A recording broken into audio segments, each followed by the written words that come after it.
This is Joseph Paterno, identified by several federal and state law enforcement agencies as one of the top-ranking members of the mafia family of New York mob boss Carlo Gambino. Paterno is one of the more than 24 reputed racketeers who recently moved to South Florida and whose activities are being closely monitored by federal, state, and local authorities. Paterno lives in this Miami Beach home at 6475 Allison Road. Courthouse records disclose that he and his wife Dorothy bought the home last July for $165,000, paying $63,000 down. Paterno moved to the waterfront home from Newark, New Jersey. At the same time, the New Jersey Commission of Investigation was trying to serve him with a witness subpoena. The commission is probing the influence of organized crime in New Jersey. Paterno in 1972 was identified by Newark police as Carlo Gambino's manager in New Jersey. Self-proclaimed mafia figure Vincent Teresa, who turned government informer, has identified Paterno as head of an underworld assassination squad in New Jersey. Paterno has served prison sentences for auto theft and counterfeiting, and before leaving New Jersey, he was suspected by Newark authorities of being involved in gambling, loan sharking, and hijacking. In preparing this story, WCKT News filmed Paterno while he was being chauffeured by a man identified as Thomas Salvatore Molinaro. The 47-year-old Molinaro is also from New Jersey and has an arrest record dating to 1952 that includes convictions for gambling, threatening a life with a gun, and obtaining money under false pretenses. The 1974 Lincoln Continental, occupied by Molinaro and Paterno, was until recently the automobile most frequently used by Paterno.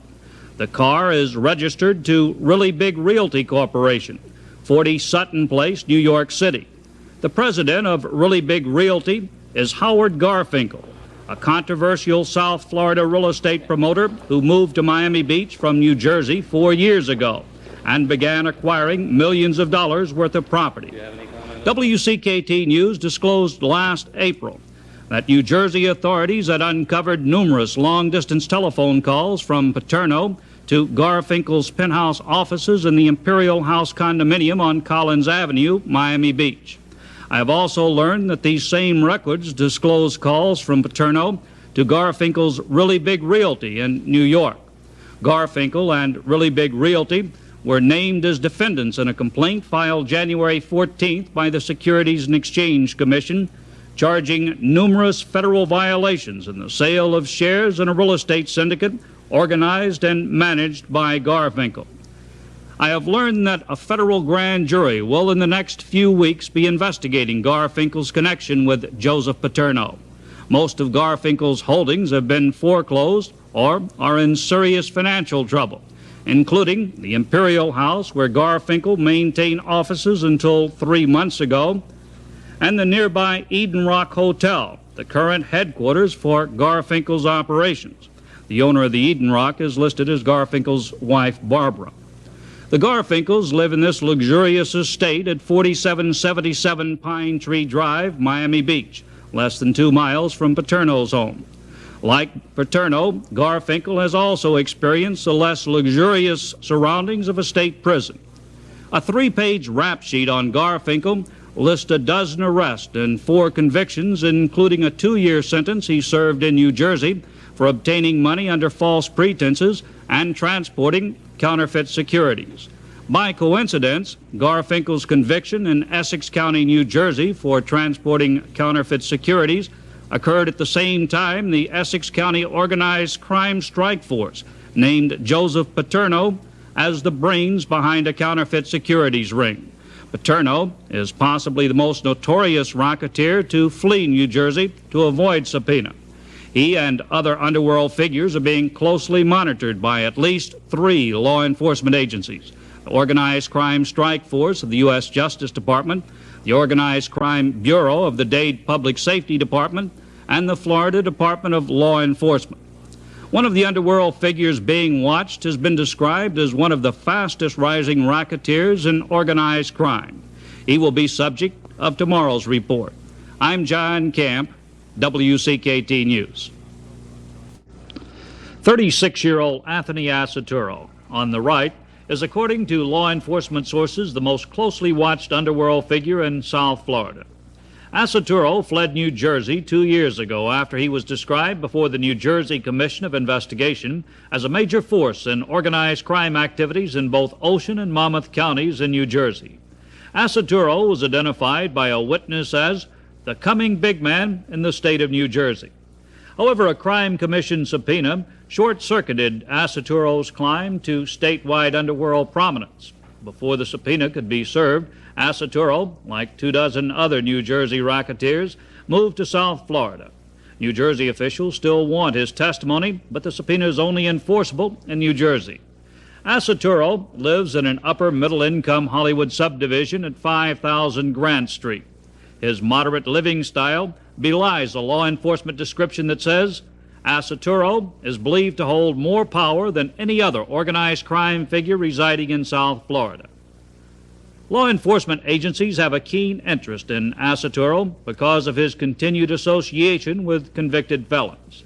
In this film, taken by WCKT News outside Asaturro's home, his companions are Angelo Tassetta on the left and Tassetta's nephew, Michael. The Tassettas are among Asaturro's closest associates. Since the film was taken 3 weeks ago, Michael has returned to New Jersey to join Angelo's son, Martin Tassetta, also a close friend of Asaturro.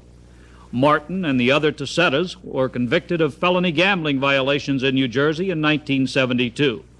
In January 1970, Frank Tassetta, Michael's father, was shot to death in Hallandale Beach in what investigators called a gangland killing. The murder remains unsolved. Another close associate of Anthony Asaturro is Michael Cantina, who is also from New Jersey. Cantino's arrest record shows charges of unlawful possession of weapons and burglary tools. Cantino resides at 4930 Fillmore Street, in the same Hollywood subdivision as Asaturro. In preparing this story, WCKT News filmed Asaturro being chauffeured about Dade and Broward counties by Cantino. Cantino, however, remained in the automobile while Asaturro conducted business, first at the post office building in Miami, where Cantino circled the block for nearly a half hour. Then Asaturro and Cantino went to this office building in Fort Lauderdale, in which several law firms are located. Cantino waited outside in the car for more than an hour and a half while Asaturro conducted his business. Asaturro is currently on federal probation for an extortion conviction in which he threatened the life of a Broward businessman who refused to give him money. Asaturro's arrest record, dating back to 1956, includes convictions for extortion, attempted larceny, and possession of gambling paraphernalia. Like many underworld figures, he has a nickname. It is Tumac, which, according to New Jersey police sources, was taken from a movie that featured a club-wielding caveman character named Tumac. Asaturro was given the nickname after he became a suspect in an assault which a man was beaten with a baseball bat. Asaturro's favorite hangout in recent weeks has been Sportsman Industries Incorporated, a Hallandale firm that manufactures seats for boats. Sportsman Industries is operated by Victor Patsy DeVanzo, a former New Jersey resident with a police record dating to 1953. DeVanzo's rap sheet includes arrest for fraud, issuing worthless checks, embezzlement, and illegal gambling activities, but the only recorded conviction is for bookmaking. Last year, the Outrigger condominium construction site at Biscayne Boulevard and 135th Street was a favorite hangout for Asaturro. His presence at the Outrigger, according to government sources, was a key factor in a decision to launch a federal probe into the financial problems of the project. Asaturro was subpoenaed as a witness but took the Fifth and refused to testify. Investigators say that one of Asaturro's close associates at the Outrigger was Frank Boney, Jr., a 42-year-old ex-convict who was employed by B&B Construction Company, a subcontractor on the project. Like Asaturro, a native of New Jersey, Boney has been arrested twice in the last 4 months for loan sharking. Boney, whose home is located in North Miami at 16198 Northeast 10th Avenue, has an extensive arrest record that includes convictions for robbery, forgery, and dealing in stolen credit cards. Aceturo's association with Frank Boney and other convicted felons, his background in New Jersey racketeering, and his presence at construction projects being developed by seemingly legitimate companies is the source of investigations by at least 3 South Florida law enforcement agencies. And as I reported yesterday, a federal grand jury is also investigating organized crime's influence in South Florida. Gary Betts, Deputy Chief of the U.S. Justice Department's Organized Crime Strike Force, has confirmed his agency is investigating the influx of racketeers to South Florida, but Betts declines to discuss specifics of the investigation. Tomorrow, in WCKT's third report on organized crime figures living in South Florida, I will deal with syndicate gamblers who fled New Jersey Crime Commission subpoenas to establish homes in South Florida. I'm John Camp, WCKT News. Emilio DeLeo, nicknamed the Count, is a former kingpin of gambling in Newark, New Jersey. He fled to Florida in 1973 to escape a subpoena by the New Jersey Commission of Investigation. The 62-year-old DeLeo is identified by New Jersey sources as a member of the mafioso family of the late Vito Genovese. DeLeo's extensive arrest record includes convictions for auto theft, robbery, conspiracy, and numerous gambling charges. DeLeo now lives in this $70,000 home at 18755 North Bay Road in Sunny Isles. The house in recent months has been the gathering place for several gambling and underworld figures. DeLeo's closest associate is his stepbrother, Ralph Delia, seen in this WCKT surveillance film, who also has a New Jersey arrest and conviction record for gambling and conspiracy.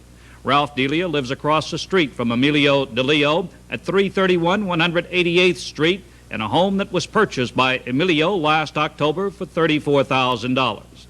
Others who frequently visit Emilio DeLeo at his North Bay Road home include Frank Arima, identified by New Jersey authorities as a gambler with underworld ties, and Jack Mack, a former New Jersey resident who has a record of gambling and bookmaking convictions.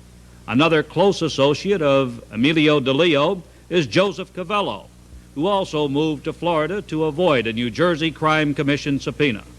Cavello, nicknamed Demas, has an arrest record that includes convictions for gambling-related charges and bribery. According to New Jersey police sources, Cavello took over DeLeo's gambling operations in Newark when DeLeo moved to Florida. Cavello resides at the Hemispheres condominium at 1950 Ocean Boulevard in Hallandale Beach. The building directory lists his apartment, 21P in the North Building, as being occupied by Charles Muselli, a name that Cavello has used as an alias many times. Cavello's Cadillac is seen almost daily, parked in a no parking area immediately adjacent to the apartment building. In addition to old New Jersey associates like Cavello, Emilio DeLeo has been seen in the company of reputed Dade County underworld figures. WCKT News has learned that DeLeo and 2 other persons with extensive criminal backgrounds were questioned by Miami Beach police during a gambling raid last September 6th. Police raided the Ocean 71 Hotel on Collins Avenue after receiving a tip that the hotel's card rooms were being used for high-stakes card games. Police found no money on the tables and made no arrest. In addition to DeLeo, police questioned John Peanuts Tronolone, a well-known Dade gambling figure who has an arrest record dating to 1931. Tronolone's convictions include conspiracy, gambling, and possession of burglary tools. The police report of the September raid states that Tronolone appeared to be running the card game.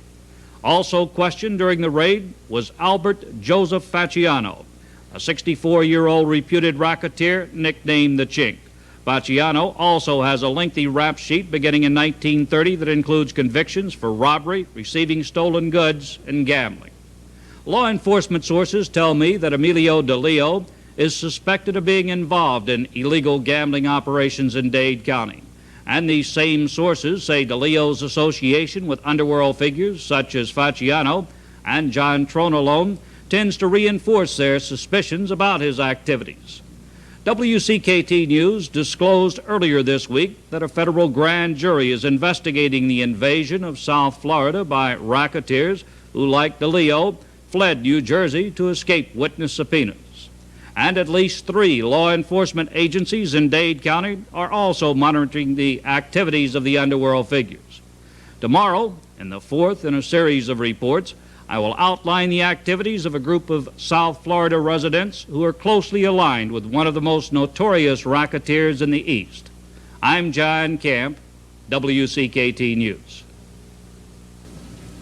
Antonio Rocco Caponegro, pictured here at his daughter's wedding in New York last Labor Day, has spent much of the last 5 years in Florida trying to avoid New Jersey Crime Commission subpoenas.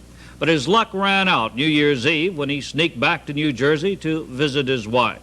Federal authorities were waiting, and after a wild chase in which Caponegro rammed his car into an FBI agent's automobile, the 62-year-old racketeer was arrested, charged with assault on a federal officer, and served with the subpoenas. Both the federal grand jury in Newark and the New Jersey Commission of Investigation want Caponegro to testify about his alleged involvement in gambling and racketeering. And at the same time, the Essex County, New Jersey grand jury wants to question Caponegro about 19 unsolved gangland murders in the Newark area. In 1971, Caponegro, nicknamed Tony Bananas, was subpoenaed by a federal grand jury to testify about his interest in a company that built the pieces of 8 apartments at Hillsborough Beach in Broward County, south of Boca Raton. The Pieces of 8 was Caponegro's last known address in South Florida. However, his name does not now appear on the building register, nor does anyone there admit knowing Caponegro, who has an arrest record dating back to 1928. It includes 2 arrests for investigation of murder and convictions for robbery and assault. Caponegro was identified in 1963 U.S. Senate hearings as a member of the Cosa Nostra family of the late Vito Genovese. But in recent years, he's been linked to Angelo Bruno, the Philadelphia Mafia chieftain whose interests include New Jersey. Bruno spent 3 years in prison for refusing to answer New Jersey Crime Commission questions after being given immunity from prosecution. But in 1973, he was released from jail because of poor health. New Jersey sources say Bruno is periodically examined by commission-approved physicians to determine if he's able to either testify or be returned to prison. Bruno, according to law enforcement sources, has been a frequent visitor to Miami and on several occasions has stayed at the North Miami home of Charles I. Costello at 12468 North Bayshore Drive. Costello moved to Miami shortly after testifying before the New Jersey Crime Commission and paid $60,000 for the home. Costello is identified as a capo de cima, or capo, in the Bruno family. Literally translated, capo de cima means captain of 10. This is the second level in the hierarchy of mafioso families. Costello's only recorded criminal conviction was in 1931 for extortion, but his rap sheet lists arrests for gambling, receiving stolen goods, and criminal conspiracy. A Costello business associate is John Simone of Fort Lauderdale, another capo in the Bruno family. The pair were partners in Atlas Sanitation of Trenton, New Jersey. Simone, nicknamed Johnny Keys, has an extensive arrest record that includes convictions for assault, gambling, and operating an illegal still. After fleeing New Jersey to avoid a crime commission subpoena, Simone bought Como Apartments at 2417 Northwest 9th Avenue in Fort Lauderdale. Broward courthouse records indicate that Simone paid $200,000 for the apartment building. The 63-year-old Simone lives in apartment 8A.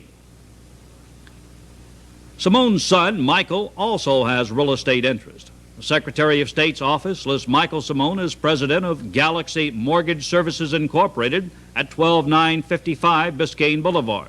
Simone is also listed as president of Galaxy Realty, but the offices of that company at 12886 Biscayne Boulevard were recently vacated.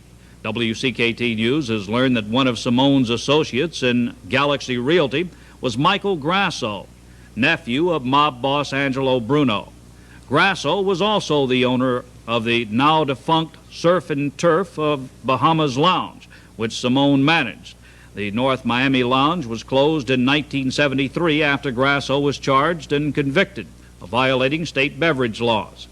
Grasso lives in this $200,000 home at 13095 Biscayne Bay Drive, North Miami. He's on federal probation as a result of a 1972 conviction in Pennsylvania for submission of false statements and aiding and abetting. Grasso left New Jersey before he could be issued a State Crime Commission subpoena, which is only enforceable when served in New Jersey. A Crime Commission spokesman said there are no plans now to issue Grasso a subpoena. My law enforcement sources say Grasso is suspected of fronting for his uncle, Angelo Bruno, in legitimate business investments. That suspicion could get Grasso a federal subpoena. On Monday, WCKT News disclosed that a Miami federal grand jury is launching an investigation into the activities of underworld figures who have moved to South Florida to avoid subpoenas.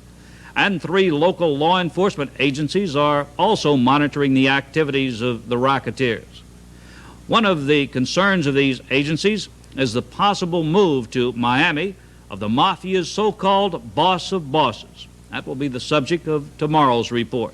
I'm John Camp, WCKT News. I have learned that South Florida law enforcement agencies are assessing intelligence information that the 72-year-old Gambino made 2 trips to Florida last November as a prelude to a planned retirement here. New York City police intelligence has also received information that Gambino plans to retire to South Florida. Several of Gambino's longtime friends and associates have retired to Dade and Broward counties, including Sebastiano Buster Aloy, a New York City underworld figure whose son, Vincent, until his 1973 conviction for perjury, was considered by law enforcement agencies to be one of the most powerful mob chieftains in New York. The elder Aloy, seen in this WCKT surveillance film, spends his days at Carpet City at 1025 Hallandale Beach Boulevard. His son, Sebastiano Aloy Jr., is listed as president of Carpet City. The senior Aloy lives in a modest Hallandale apartment and drives a 4-year-old Chevrolet. Another Gambino associate now living in South Florida is Joseph Paterno, who, as disclosed Monday by WCKT News, fled to Miami Beach to escape a New Jersey Crime Commission subpoena. The influx of top Gambino lieutenants like Paterno is a matter of considerable concern to South Florida law enforcement officials. Of course, we're very much concerned. This invasion is an additional invasion. We already know of some 300 to 500 top organized crime figures and associates who reside in this area at least a substantial portion of the year. Well, Florida is extremely weak in its efforts to combat organized crime, and it should be extremely strong because the future of organized crime, perhaps in this nation, lies right here in the state of Florida, or a substantial portion of it. We need to improve the statewide capacity or ability to combat organized crime through the use of statewide grand juries, statewide investigative capability to measure their success or why they've been so successful, and to anticipate why they can be successful or continue to be successful in this area. We have to look at the overall reason as to why they have enjoyed such success in New Jersey, New York, and other places. And that, of course, has been based on their ability to corrupt the system.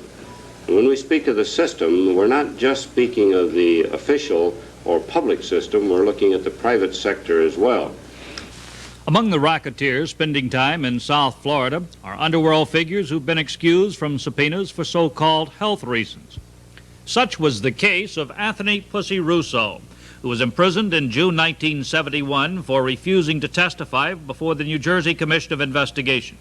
In June 1973, he was released from prison to undergo surgery and checked into Golden Isles Hospital, purportedly for the operation, which was to correct a circulatory condition.